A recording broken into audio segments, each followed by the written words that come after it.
But we are jumping into a series on friendship. But before we do that, I just want to remind you that we have been in a series where we are looking at life as Jesus meant it to be. That's kind of our focus for this year. Could there be a way of living that's maybe different than standard, I suppose, that Jesus is inviting us into? And so we've looked at that, and we made a commitment. If you were here way at the beginning of the year, we made a commitment that this year we are going to be committed to walking in God's grace and resting in his wisdom. I got that backwards. Resting in God's grace and walking in his wisdom. That fits a little bit better. But it's this slow and easy invitation to say, when we look at these things, you're not supposed to leave feeling weighed down by more burdens. Instead, you're supposed to feel invited to a better way of life. And this morning, we really see friendship as an extension of our community series, which we were just in. Because while community, it's similarly kind of marked by this relational love and support, a really important marker of community is that it's indiscriminate. What I mean is that anyone should be able to come into our community and be welcomed in, invited in. But we know that friendship works a little bit different than that. In fact, we see this in Jesus' life, that while he has, if you read the Gospels, these large groups of people that follow him, they're called crowds, then that's how they're referred to in the Gospel. I'm not like defining what a crowd is for you, you know that. Then he also has this closer number of 12 followers. We could see that kind of as his close friends, and they go places that the crowds don't. But then he also has this closer three within that group of 12, Peter, James, and John, that if you read the Gospels closely, you'll notice he takes to certain places he doesn't take the other 9. He tells things to the 3 that he doesn't tell to the other 9. And we could see this as maybe be like, if we're being cynical, as Jesus is kind of being exclusive, you know, of like, oh, he's only reserving some information, or we could just instead see this as practical, right? Because we know that we can only go so deep with a specific number of people. That our capacity as humans means we can only share life really, really closely with a small number of people. And so this morning, what I want you to consider is that you should care really deeply about what kind of friend you are. Maybe you don't spend a lot of time thinking about that, but that's what I want us to look at this morning. Because if we're honest, I don't think being a good friend is necessarily that high on our priority list. I think instead, maybe we feel lonely or a little bit relationally disconnected at times, but I think a lot of times our counter or our antidote to that is instead to, jump into whatever level of entertainment can kind of distract us, or get pulled into work, or maybe spend a lot of times at like social obligations. We're so busy with our social calendars, but how much of that is actually spent with deep friendship? I even think really good things like marriage and families can inadvertently pull us away from understanding our need for friendship. I sum it up like this. I think that modern adult life, the way that we've all kind of have this unspoken of expectation of how adulthood should go, I don't think it prioritizes friendship. I don't think it does. But we have to ask ourselves, like, is that actually a good thing? Because I think it's possible to live like this. If you've got, a healthy marriage, close extended family, if you're trying to raise young kids, I get why this would maybe fall down the list, but what happens when you don't have those things? Or what happens inevitably when those existing relationships get complicated and messy? What do we do then? And beyond just like the number of friendships we have, we also have to consider the quality of those friendships. It is one thing to have someone you call a friend. It is quite another to have a friendship as Jesus meant it to be. And so I wonder if when you consider your friendships, you would say yes to this question. Are you someone that guides your friends in their faith and their calling? Is this true of you as a friend? If it's not, that's totally fine, because that's exactly what we're going to teach you this morning. In fact, I want to talk to you about one of the most famous stories of friendship in the Bible. It's the story of David and Jonathan. And David is King David. He's one of the most controversial figures in the Bible because he's equally known for just really serious transgressions and a really serious commitment to God. But at this point, he's not king yet. This prophet or priest named Samuel, he has followed God's call and he's found David, and God says that's it, that's my next king. Except there's only one problem. There's a current king, his name's Saul, and he's not super psyched that another king has been chosen while he's still around. And what's more insulting is that this doesn't come from his family line, right? The king is supposed to go to your son and your son. At that time, they were all guys. It was kind of unfortunate. But David is this outsider, this no one that is picked for this kingship, and Saul is obviously not happy about that. But to make the Old Testament drama that much worse, Jonathan, David's really close friend, he's actually Saul's son. This man that's actually supposed to be in line for this throne, but isn't. And he has this friendship with David that's pretty special. In fact, I want to show you 1 Samuel 18, 1-4. After David had finished talking with Saul, Jonathan became one in spirit with David, and he loved him as himself. From that day, Saul kept David with him and did not let him return home to his family. And Jonathan made a covenant with David because he loved him as himself. Jonathan took off the robe he was wearing and gave it to David, along with his tunic and even his sword, his bow, and his belt. Let's just sit in that language that we've just heard for a moment. I mean, this friendship is being described as being one in spirit, loving him as he loves himself. Think about the depth of this bond that's being communicated here. And frankly, I think it's a depth that's pretty foreign for us in the way that we understand our friendships. I don't know about you, but that's not the way I go around describing my friends. And what we could do is see this as maybe an archaic or outdated sort of language or type of relationship. Or it could cause us to consider this. Could it be that we are actually settling for a lesser version of friendship? That just because this doesn't seem normal anymore doesn't mean that it's not better, that it's not closer to what Jesus intended it to be. So maybe, just maybe, could we be settling for a lesser version of friendship? And we actually see this commitment between David and Jonathan in the way that they make a covenant with each other. Covenants were incredibly common in the Old Testament world, both between people and God and people. And the best way to describe covenants is this: binding sacred promises. It's more than just I promise I'll see you next week, or good intentions. This was the deepest level of commitment you can make to someone. And it was commonly marked by the exchanging of clothes. I'm glad we don't do this anymore. I don't think we need to bring that back. But if you're wondering why that's in the text and it feels weird, that's why. But we see this commitment, and actually what it should do is remind us of the commitment that God makes to us. You see, the entirety of the biblical narrative, it is set up, it is put into action by a series of covenants, these sacred promises that God makes with people like Moses and Abraham, where he says, I am committed to you as my people. I will not leave you. I will not forsake you. It doesn't matter what you do.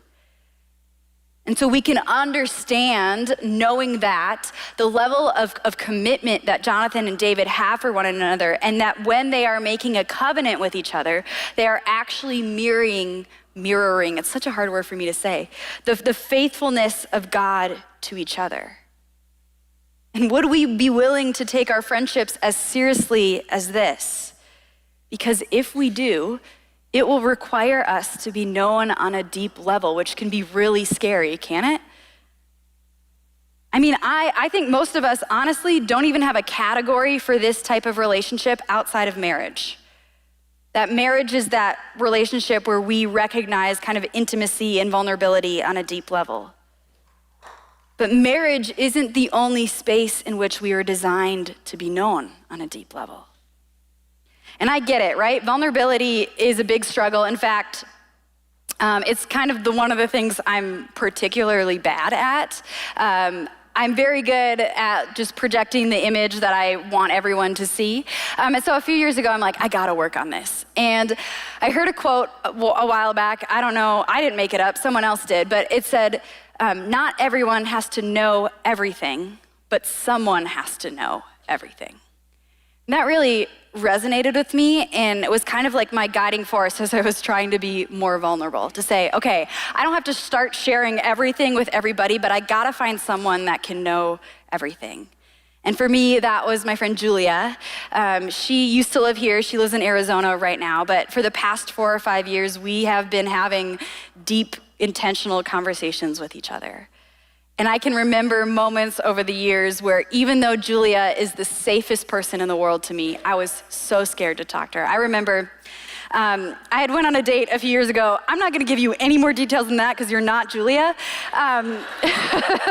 Woo!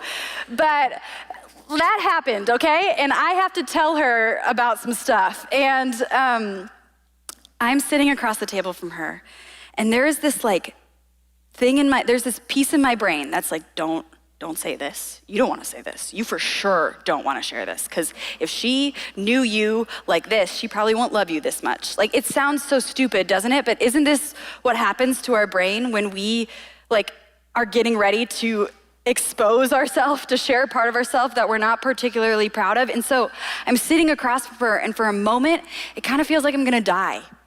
That's the best way to describe it. I'm not physically in danger, but my brain is like, if you share this, you could just spontaneously combust. I don't know. And then I took a deep breath because someone needed to know everything. And I started sharing with her, and the best way to describe how that felt was just so freeing. It was freeing. It felt so good to know that I wasn't hiding with someone that I knew loved me, and the fact that she could speak that back to me was so encouraging. Listen, I don't care who you are in this room. Most of you, that's probably not the thing that's vulnerable for you, especially if you've been married for 30 years. But we've all got something, don't we? We've all got that one thing that we don't want to talk about. And that's the very thing that we should talk about. Because every single person in this room, you desire to be known on a deep level. You want to be known on a deep level. I love the way that C.S. Lewis says it. He says it like this: to be loved is to be vulnerable. So maybe I could say it like this: I think every person in this room wants to be loved. And how can you be truly loved if you are not truly known? I mean, it's hardwired into us. Do you remember learning in school Maslow's hierarchy of needs? It's like a pyramid. It's like the one intro to psychology thing everyone learns. And it's a pyramid of what human beings need to survive and thrive. And there's 5 different levels. And the first 2 are obvious. It's you need air and food and water and shelter, super basic. And the very next one is love and belonging. It's the very next need of a human being. And you know what it's categorized by? Intimacy, friendship, and close family connections. This is maybe not something we do, but it is something we deeply need. In fact, in the garden, when Adam and Eve are in the garden with God, the second sin enters the world, when the world becomes not perfect anymore and everything breaks down, do you know that the first thing Adam and Eve do? They hide. You see, we might convince ourselves that self-sufficiency is the ideal of the day. Our messed up brains might tell us that it is so much better to keep our not so pretty stuff locked up. But that is not a marker of wholeness and health. It's actually a marker of a fallen, broken world. You were designed to be known. And so how can you be a friend that is vulnerable? How can you be someone that says, you know what, somebody is going to know everything?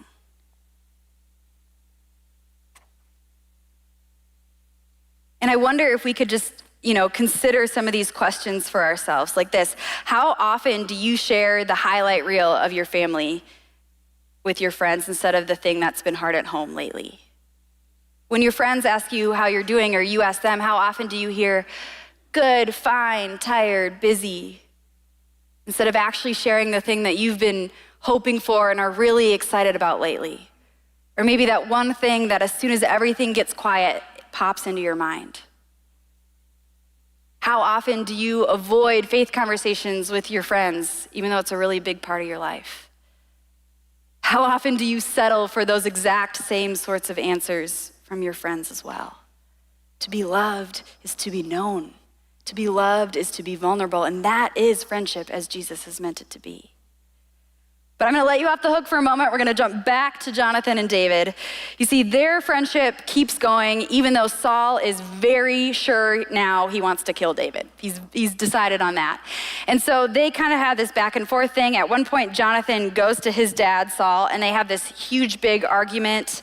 And Saul, the Bible says he throws a spear at him to try to kill him. So if you feel bad about your dysfunctional family, just don't add spears to the middle of it, and I think you're gonna be fine. And then Jonathan, after the spear thing, is like, oh my gosh, I think my dad wants to kill my best friend. I better warn him. And so he goes back to David, and this is what happens. He says this, go in peace, for we have sworn friendship with each other in the name of the Lord, saying the Lord is witness between you and me and between your descendants and my descendants forever. Then David left and Jonathan went back to the town. And this passage really got me thinking, after all of this drama between Saul and David and Jonathan, I'm like, what makes Jonathan so committed to David? What is this? Because he's choosing David over his own father. Have you ever thought about that? And I'm like, why would Jonathan actually do that? At some point, shouldn't his loyalty to his family kind of supersede his friendship with David? And as I was looking at this passage, and I'm hearing Jonathan say, the Lord is witness between you and me, invoking the name of the Lord. And then again, earlier in verse 15, he says this, do not ever cut off your kindness from my family, not even when the Lord has cut off every one of your enemies from the face of the earth. Do you know what these passages tell me? That Jonathan is extremely confident that the Lord is with David. That maybe if we were to sit down and interview Jonathan, he'd be like, it would be so much simpler if the Lord had just chosen my dad to remain king and we could have rolled with that. But Jonathan is convinced. He's convinced that the Lord is with David, and he's right, isn't he? The Lord has chosen David. And that is the thing that keeps him committed and encouraging and doubling down on his words to David, the Lord is with you, the Lord is with you, even when things look like they might go differently. You see, Jonathan knows where the Lord is working, and he consistently reminds David of it. Remember, while this is happening, David is literally on the run. He's hanging out, hiding in caves from Saul. Because at this point in time, Saul's got all the power and all the armies and all the spears apparently, and David's got nothing. And so if we're betting on who's gonna come out of this thing victoriously, we're betting Saul all the way. But Jonathan says, no, I've seen where the Lord is working and I know how this is gonna end. Keep going. Spend more time with God and pray. And listen, the answer to that question, always gonna be yes. That's never a bad idea. But this also shows me, it teaches me that that's not the whole picture. That it's actually about getting other people in on it too, that can look at your life and say, I think I see God working here and here and here. In fact, it reminds me of a video I saw from a theologian named N.T. Wright. It was my first class of grad school. I saw this video and I thought it was awesome, so I've never forgotten it. And N.T. Wright's talking about discernment, and discernment's a fancy word for just how you figure out what God is doing. And he has this British accent, and can I, just aside, I wish so deeply that I was able to do accents. Those of you that can, I'm just so impressed by you. But in his British accent, he says, I think the key is this, to pray and to puzzle and to wait. He says, sometimes discernment from God, it can come like a lightning bolt, whoa, this is what I'm supposed to do. He says a lot of the time, it just looks like praying with God and looking at yourself, and then he says, inviting other people to kind of puzzle with you. Do you think this might be how the Lord is working? And you know what? I found that to be actually kind of how that works. Me and my friend, Hannah G, she's one of my roommates, we kind of stumbled upon this accidentally because Hannah G is such a unique brand of human. Maybe you know someone like this. She is both an external processor and pretty quiet. So that means she wants to get her thoughts out, but she's never gonna force them on you. In fact, she apologizes most of the time for talking to me. And I'm like, I'm your friend, this is kind of what we do. But what I figured out, I'll be sitting on the couch working on my laptop, and she'll sit next to me with a book in hand, and she'll tell me about her day. She'll be like, today, she works in hazardous waste, which is the coolest job ever. So she'll be like, today we cleaned up this crazy explosion. But anyway, and I'll just go, cool, yeah. And then I'll wait, and she'll say something else, okay? And I'll wait, and she'll say, and pretty soon she has just started talking, and she's gotten down to this deep, she's very smart, this deep existential question about her life that she's read, having all the answers. It's actually just about being willing to go along the way with a friend and saying, I don't know either, but I'm gonna listen to you. I might ask you a question. I'm gonna invite the Holy Spirit into it. It's just being committed to walking with them on the journey that they are on. And if we wanna do this, we gotta look ourselves in the mirror and go, our lives do not prioritize friendship. So if you wanna do this, you just gotta do it. You gotta carve out an hour of your week, whether that's on your commute home or an early morning walk or a coffee. It's your life, you get to decide. And say, I am going to, with time and intention, invest in this friendship. I'm gonna ask those deeper questions. And if you want a friendship on this level and you're not sure how to do it, the key is you just gotta go first. You want them to be vulnerable with you, you gotta be vulnerable with them. But I think over time, that's what draws us into friends as Jesus has meant to be. But I want to take you one more time to David and Jonathan. We're going to see how their story ends. What happens is while Saul's pursuing David, the Philistines, another nation, starts attacking Israel. And they've got to kind of pause and battle that. And in that battle, Saul and his sons actually die in the battle. And so the last interaction we get between Samuel and Jonathan is actually as Samuel's mourning his friend's death. Oh, my dear brother Jonathan, I'm crushed by your death. Your friendship was a miracle wonder, love far exceeding anything I've known or hoped to know. This is the friend of faith that we have the potential to become and maybe hope to find. We might settle for a lesser version. We might prioritize less than that, but that is not friendship as Jesus invites us to be.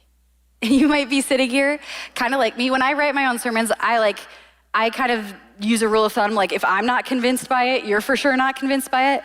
And when I got to this point in the outline, I was like, well, the only problem is I'm a super inconsistent friend. I'm just not very consistently awesome at friendship. And so maybe you're thinking that and you're like, so how do we ever do this? And I was actually listening to a Tim Keller message, and he's talking about friendship, and he's like, so what might be the key to actually doing this? And he said, I think the key is friendship with God. And you might roll your eyes and be like, of course that's the answer, we're in a church. But I think it actually is. I'm pretty convinced of this. And he talks about that if you want to be friends with people, you should be friends with God. Because when you're friends with God, it does something to you. It slowly over time, it transforms you into a person of love.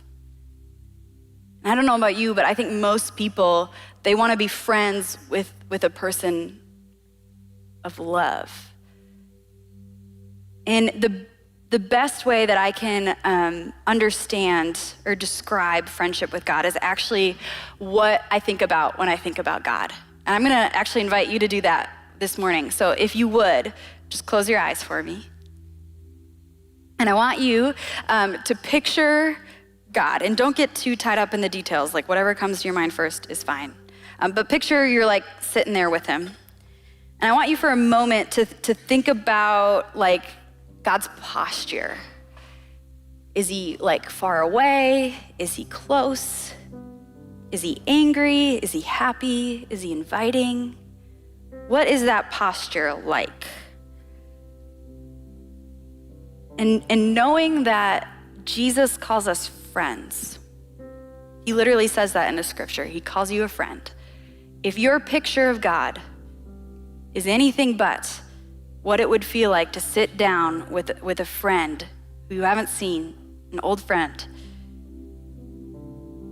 and that comfort, that familiarity, that love, then you gotta adjust it. So take a moment and do that mentally. And then I just want you to sit here for a few moments. Don't worry about saying anything, but just take in what the character of God is, what it feels like to have that force of friendship directed to you, that's the way that God feels about you. And in fact, I want you to listen to these words as they're sung over you. You are closer, closer than my skin. You are in the air I'm breathing in. Here's where the dead things come back to living. I feel my heart beating again. Feels so good to